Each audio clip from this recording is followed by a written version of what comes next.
So just tell me a little bit about your role and your position here. So this is the third annual mental health conference, to which there's been two others. Were you a part of the other two, and how did that come about, and what's your position now?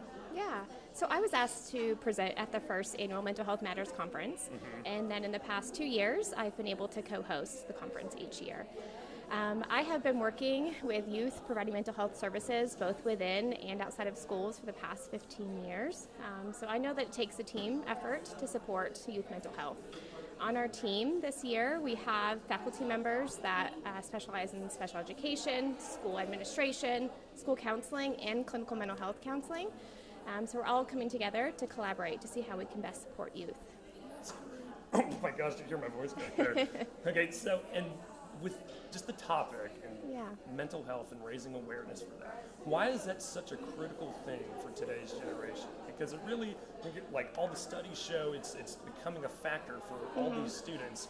Why is it important to you, and why do you think awareness should be of utmost priority in creating that for people? Yeah, absolutely.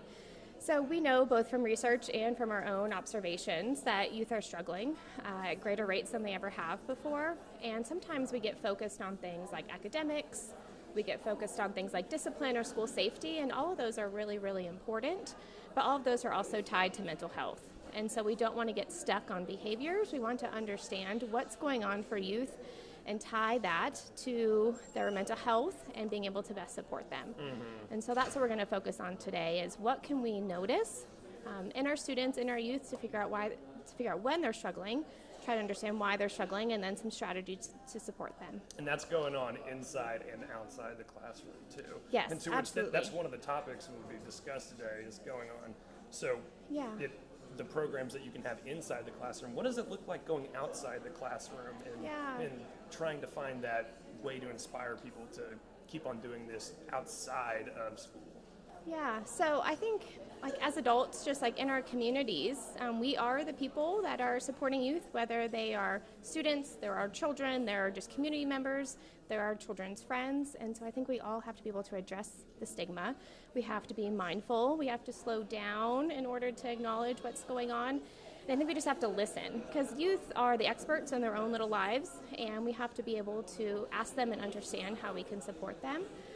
We also need to be mindful of the resources that are available in the communities and advocate for continued resources to be available. Thinking about in the schools, we currently have 4 school districts in East Texas that have prioritized providing mental health services. So we have 15 graduate students that we fund that are providing counseling services across nearly 30 schools in East Texas. And so kind of like where there's a will, there's a way. And so just advocating both in the schools and outside the schools to support youth. And that's great, yes. And final question here. So there's a ton of people coming in to come see this. There's a general admission fee, you know. Yeah. And so what do you want the audience to take away from today? And what do you think will inspire them by this conference? Yeah, that's a great question. I think the biggest thing we want to promote is that each of us can make a difference. We can each connect with that one youth to figure out how they're struggling, how we can support them. We can communicate with our peers or our other community members to talk to them about youth mental health and advocate. We can just normalize the fact that we all need support sometimes, and that we can support one another in doing that. That's great. Thank you so much. Yeah.